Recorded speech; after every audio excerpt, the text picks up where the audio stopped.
So I am tuning in this week with a solo episode because in true to form, far from perfect style, I had a little bit of a scheduling mishap this week. I'm supposed to be talking with Tara Woodland um, today, but I had it on my calendar as tomorrow. But it's okay. We're going to do it next week and I'm super excited. But this week, it is something that I wanted to cover with you all. And because it comes up a lot with people, whether you're a current client or you're someone out in the wild, you're a follower on Instagram, my new TikTok, people are always wanting to know, why do I work out all the time, but I don't look like I work out? And I want to go through a few possibilities of what might be happening if you're working out, like you're doing the things, maybe you're even following progressive overload strength training plan, but you're not yielding the results that you want. And this is not to point fingers and blame. This is to help you strategize to see, okay, what can I do to make sure that I actually look like I'm putting in all this effort? Because I know you're putting in the effort, right? I know you're doing the things. I know you're trying to eat your protein. I know you're getting to bed early. I know that you're going and getting your workouts and you're doing your steps for the most part. So we want to have that payoff. So let's dive into it right off the bat. And, speaking of progressive overload, let's start with, how are you working out? So if you're still going into the gym without a plan, like those days need to be over. You need to be following a plan, a progressive overload strength training plan, so you can monitor your progress and also efficiently and effectively build muscle.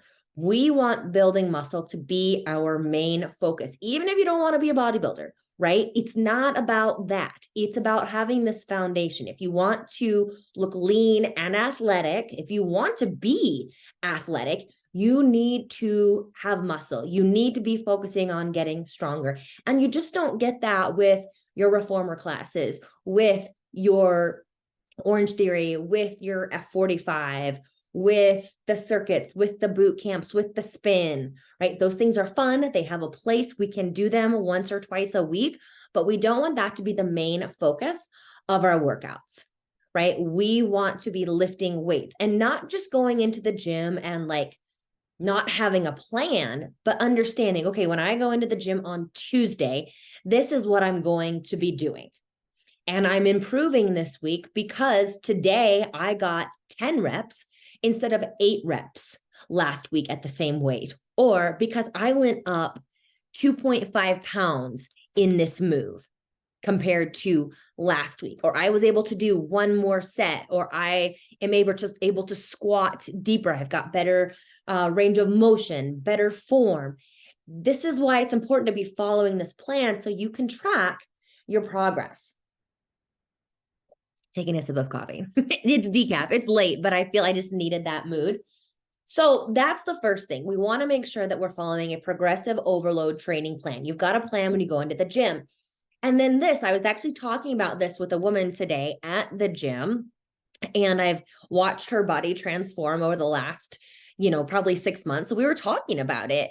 And if you're going to the gym and you're not seeing the results, I want to ask you if you're training with intention and intensity. So you do not always have to be maxing out. In fact, I would caution not to be doing that, but you do want to be trying. Your workout should not be a walk in the park. So everyone always wants to know, well, how much weight should I be lifting? Your last few reps, your last 2 to 3 reps should be challenging. You're able to maintain your form. However, the speed of them will probably slow down because you're struggling just a little bit.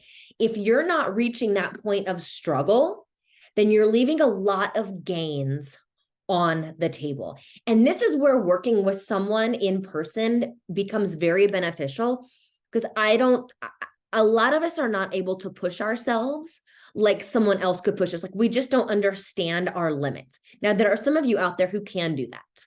I believe that I am one of those people, but I think also that's partly because I've worked with someone in the past that has pushed me to that edge. So you need to make sure that you're really exerting that effort while you're in the gym. And so that would be the intensity part of it. But then the intent part, this is where filming yourself in the gym becomes so helpful. Watch yourself moving. Are you moving in that full range of motion, or are you doing these partial reps? Like if you're watching this on YouTube, if you're doing an overhead press with dumbbells, are you bringing those dumbbells all the way back down to your shoulders after you reach all the way up to the ceiling? Or are you just stopping like with the dumbbells at your temples or your ears? Come all the way down and then push all the way up. Same thing with your squats. Are you getting at least to parallel, or are you just kind of tapping your hips back? This is why box squats, I think, are so beneficial. You get that feel for how deep you should be going. What about your leg press? Are you going as deep as you can in the leg press?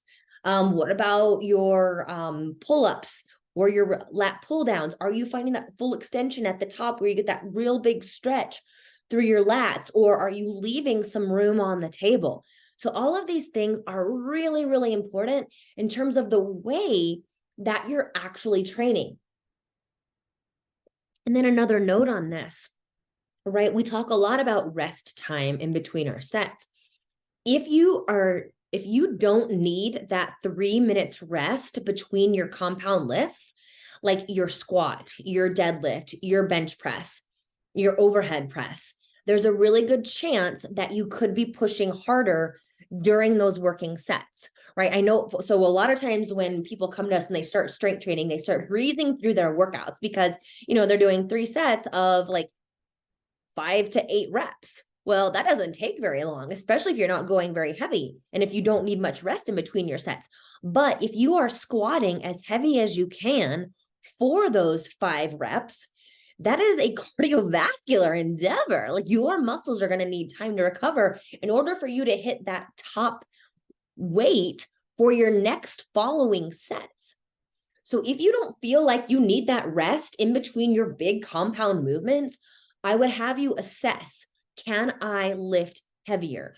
And chances are the answer to that is yes, so long as you can maintain your form. I don't want anybody sacrificing form in the name of, just in the name of lifting heavy. Like it's called ego lifting. I don't want you adding more weight to the bar just to add more weight to the bar. And then all of a sudden your range of motion is cut in half.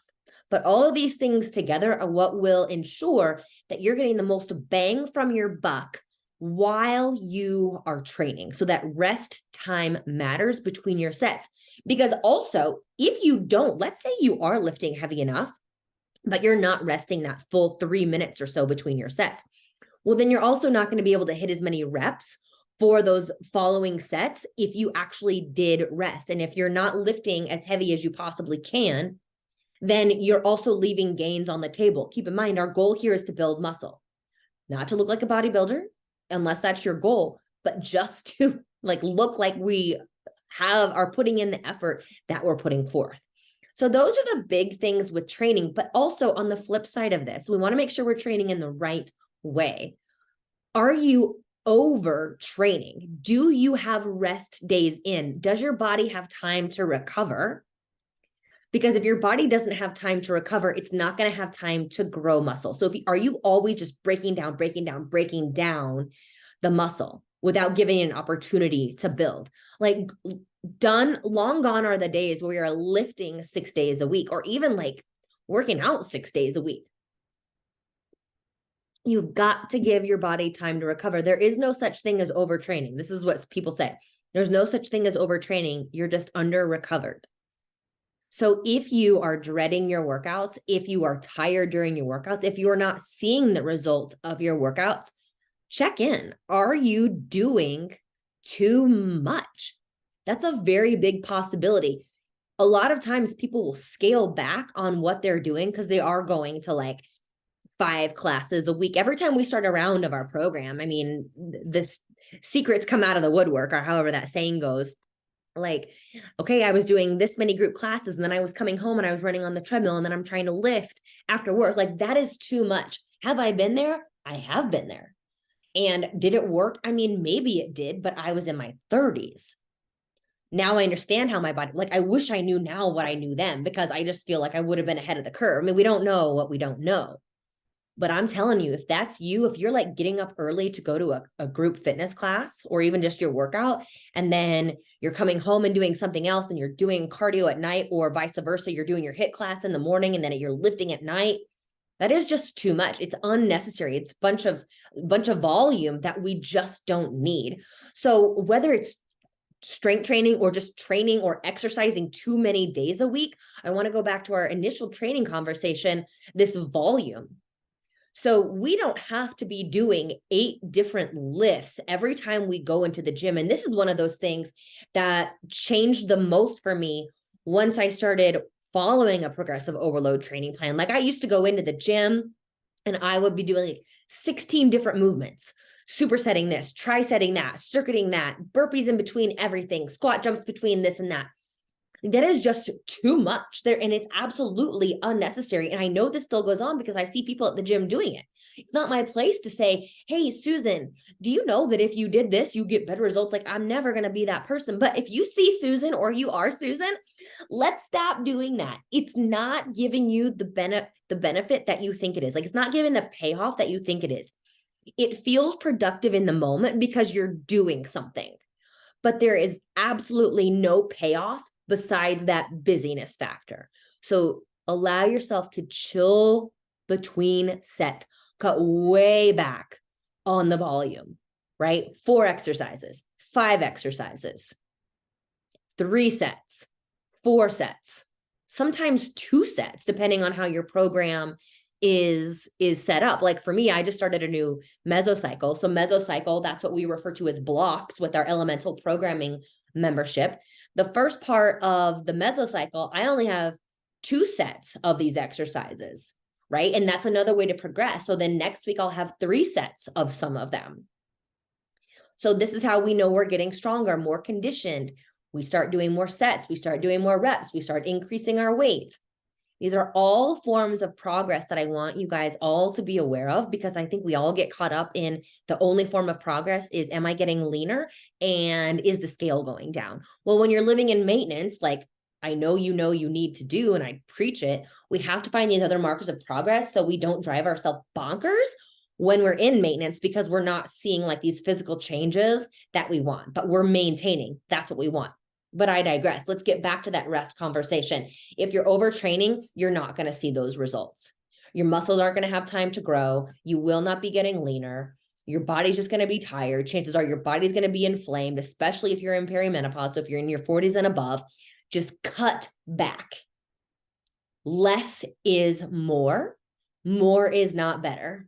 Better is better. And those of you who are short on time, right? This is what we will always tell you. If you go into the gym and all you have time for that day is the big lift, the squat, the bench, the deadlift, that is totally okay, because those are a compound movement. They're working multiple muscle groups. You are going to get a lot of benefit from that. So don't let your 30-minute time frame like deter you from doing something. Remember that doing something is always better than doing nothing, unless it's a rest day. Take those rest days. Now, the other thing, this is what gets a lot of people, maybe you can guess it as I take another sip of coffee. Are you eating enough? So I wish that lifting weights was all that was needed in order to build muscle. In the beginning, it is. This is why newbies, people who are new to strength training, they start our program, they're in a caloric deficit, but somehow they're able to build muscle. It's because the stimulus of the strength training is so novel, it is so new, that it forces that muscle to adapt and grow. So that is why new people are able to experience this thing of body recomposition, burning fat, losing fat while building muscle, right? That's like the holy grail. We all want that. Now, the longer you train, the harder that is to actually do. So what do we do about it? You have to eat for your goals, whether you are training for a half marathon, a triathlon, a 5K, 5K maybe, or building muscle, right? You have to feed the muscle. The muscle needs carbohydrates in order to grow. Will you get a little bit softer during this growing phase? Maybe, probably. but it is worth it. Like you have to delay that gratification. How many times have you heard me say that? You have to delay what you want right now for what you want most. So like now, as I record this, it's just about to be December. It is November 30th. Now is a perfect time to be living in maintenance, maybe even a slight surplus. You're wearing sweaters, you're wearing pants. No one's really seeing your body, and it really shouldn't matter, but I understand we're humans. I mean, I fall into that all the time. But now is a great time to really be living in maintenance, pushing that maintenance and going into the gym and letting your macros, your carbohydrates fuel your workouts and help you build that muscle. If you are always eating, right now I'm on this 1500 calorie mark kick, and I'll tell you why in just a second. Like if you are only eating 1500 calories, even 1600 calories, and you're training in the gym and you've been training in the gym, but you're not seeing the results, that's exactly why. That's not your maintenance calories. I mean, your body may have adapted down to that, but those are not the calories that are going to give you the body that you want. And also, you are going to have to go through an uncomfortable phase. Even if you do not choose to do a dedicated muscle building phase, you have to get uncomfortable in your skin in order to get to the other side. And this honestly was just made apparent to me as, you know, I have an amazing monthly community, and the majority of the time, the majority of the people are in maintenance. And so we talk a lot about the struggles of maintenance. I am not immune to the struggles of maintenance, although they're easier now because of the years that I have under my belt. But your first 2 go-arounds in maintenance, maybe even 3, once you get into the thick of maintenance, and especially this time of year, when a lot of times we hold on to a little more weight than normal, we're not moving as much, we're eating denser foods, we've got a couple of holidays, so maybe the scale does uptick 5 pounds. That's beyond normal. Like that is beyond normal. Our bodies shift and flow with the seasons, but it gets hard this time of year because we're feeling all of those things, right? We're like, oh, I'm just a little softer than I want to be. Right. I've had the holidays, I've had Thanksgiving, I had the pie, I had the potatoes, I had whatever. And we want to have those things. We're cool with it, right? But sometimes it does impact the way that we feel, or even mentally, since we're not in that fat loss phase, we just feel differently. But you have to get through this challenging part of maintenance if you want to get on the other side. Now, the good news is the longer you do this, the less of that feeling you're going to get. Why? Because you're going to have an even denser foundation of muscle. And the more muscle you have, the easier it is to maintain your weight and your level of leanness, even in maintenance. And we talked about this in the last podcast that I just did with Dr. Lisa Madalena, right? And it was a light bulb that went off because she brought this up. And I was like, oh my gosh, that is why even when I'm in, like, not to toot my own horn, but to let y'all know what is possible. Once you have like this solid foundation of muscle, which PS takes years to build, which during those building years, you have to get in that uncomfortable spot. You have to feel, I hate even saying this word, you have to feel that fluffiness. You have to feel that a little bit of softness. You have to get a little bit uncomfortable, knowing that it's for the greater good. Everything is temporary. All of it is temporary. But if you can't fight through this part, if you can't understand this is part of the bigger picture and move past it, you're never going to get to where you want to go. And I know you don't want that. Like, I want you to feel confident in your skin. I want you to have that look that you want, whatever it is. I'm not here to tell you what that desired look should be. You get to choose, right? But I am saying, if it's a certain look that is lean and athletic, you have to get uncomfortable. And that doesn't, I'm not saying you need to work out more and you need to eat less. The uncomfortable part is sitting with yourself when you don't look the way that you want to look. And this is why, like, this journey can be a journey in personal development, allowing you to say, I am not defined by how I look. The way that I look is just a part of me. It does not define me. It is not the most interesting thing about me. People don't like you because of the way that you look. You need to not just like you when you look a certain way, right? You have to be able to sit with yourself no matter what it is that you look like. This is a huge opportunity to practice self-compassion. Can you love yourself when your body doesn't look the way that you want it to look. And I'm not saying you need to love your body. I'm saying, can you respect yourself? Can you love yourself even when your body doesn't look the way that you want it to look? This, like, another quote about this is like, you don't just love your kids when they're acting the way that you want them to act, right? That's not love. That's definitely conditional love. And again, I'm not saying that you need to love your body. I know that's a huge ask, but we don't need to hate. We don't need to hate our bodies, especially, well, not even especially, I'm not even going to say that. Sit with it. Sit with that discomfort. It is a huge opportunity and area for growth.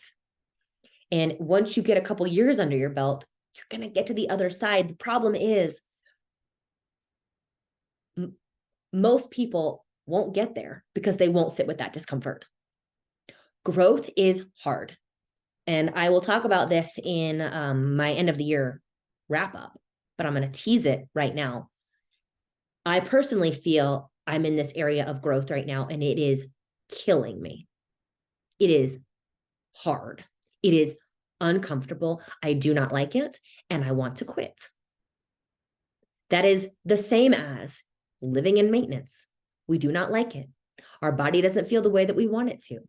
We want to quit. We want to go back into fat loss. But all that's going to do is keep us exactly where we are.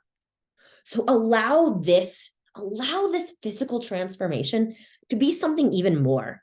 Can you allow it to be something more than just the way that you look? Can you allow it to be a practice in personal development? And I can only say it because I'm on the other side of it. I'm sure if I took the time, I could find all the pictures so you could see my body in different phases. The thing is, you don't notice it. As an onlooker, you don't notice it, probably, for the most part. The only people who really notice these small shifts are us, because we're hyper fixated on the way that we look, and we're just zooming in on these problem areas, and we're poking and we're prodding and we're pinching. We're literally making a mountain out of a molehill. But if you can zoom out and see the bigger picture, you're really not having these big shifts that you think you are. So back to the topic at hand, why we don't look like we're putting the effort in at the gym, not eating enough. That's the huge one. Not training hard enough in the gym, not following a plan. Those are really the big things. Under recovering. So with that, I'm just going to talk about sleep real quickly. How many times have we talked about sleep on the podcast, right? Does everyone understand? 7 hours. 7 hours. You've got to get your sleep. You must get your sleep. You've got to go to bed. Why? That's when our body recovers, especially those of us in our 40s. We're like toddlers. We need our sleep. Otherwise, we get cranky, right? So get your sleep so that your muscles can grow and you are ready for all the stuff that you have to do the next day. Right now, there's a very good chance that you are under a huge amount of stress. I have conversations with women all day, every day, whether you are a member of my community or you are out in the wild. I had a lovely conversation with someone at the gym, another conversation. I talk to people at the gym a lot. That's why it takes me so long to work out. But I don't think people understand really the stress that they're under right now. I think it's effects of COVID, and life has changed significantly, but we don't understand. Like, we're not far enough away from it to where we can look back and see how much has changed.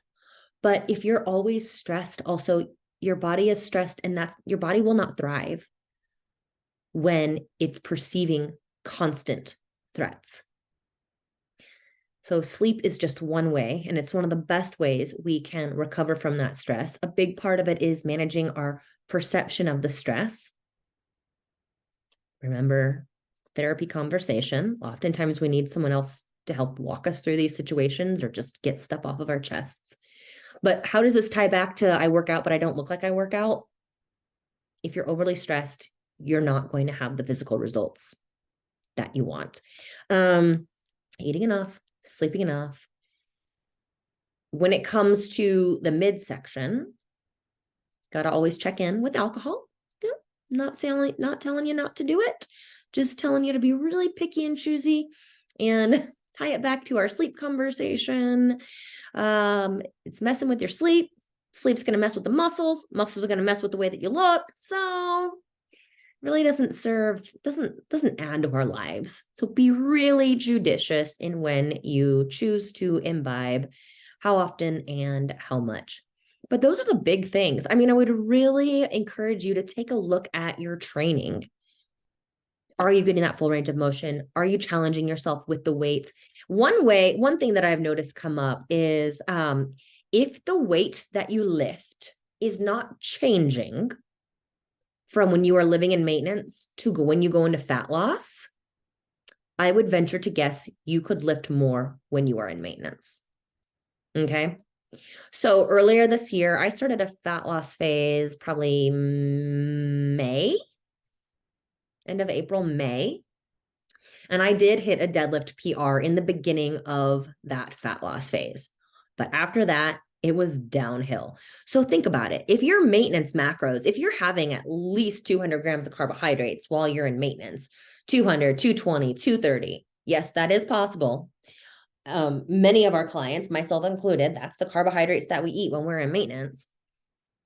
If you go from 230 grams carbs down to 150, 130 grams carbs, you're going to notice a difference in your training. And if you're not, this is when I would say, okay, if you are hitting the same numbers with 100 grams or with 100 less grams of carbohydrates, you could be pushing harder when you are in maintenance. So again, just really check yourself. If you've never worked with a trainer in person, you might not know your limits.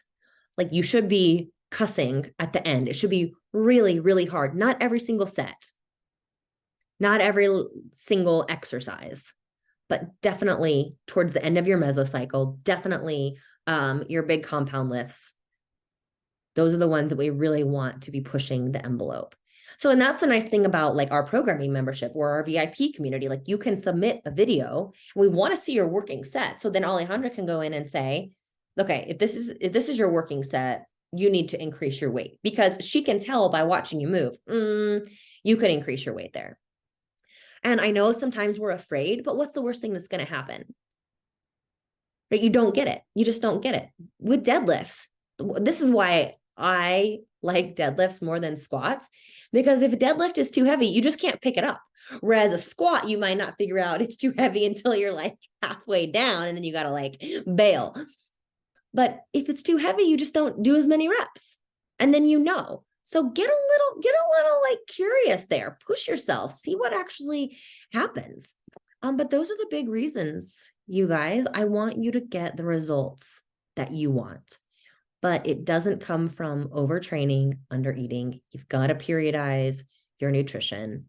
You've got to push yourself in the weight room. You can't do too much, and you have to manage your stress. So that's all I got for you. Please let me know if you have questions on this. Like when you listen on Spotify, I think you can submit questions. I'm not totally clear how it all works, but I think that you can. But also, if you have a question, a follow-up question, always shoot me a DM on Instagram. And yeah, I am being active on TikTok now. So that's a new thing for me if you are on the TikTok. And yeah, that's it. You guys have a wonderful night, day, whatever it is. And I'll talk to you next week with Miss Tara Woodland.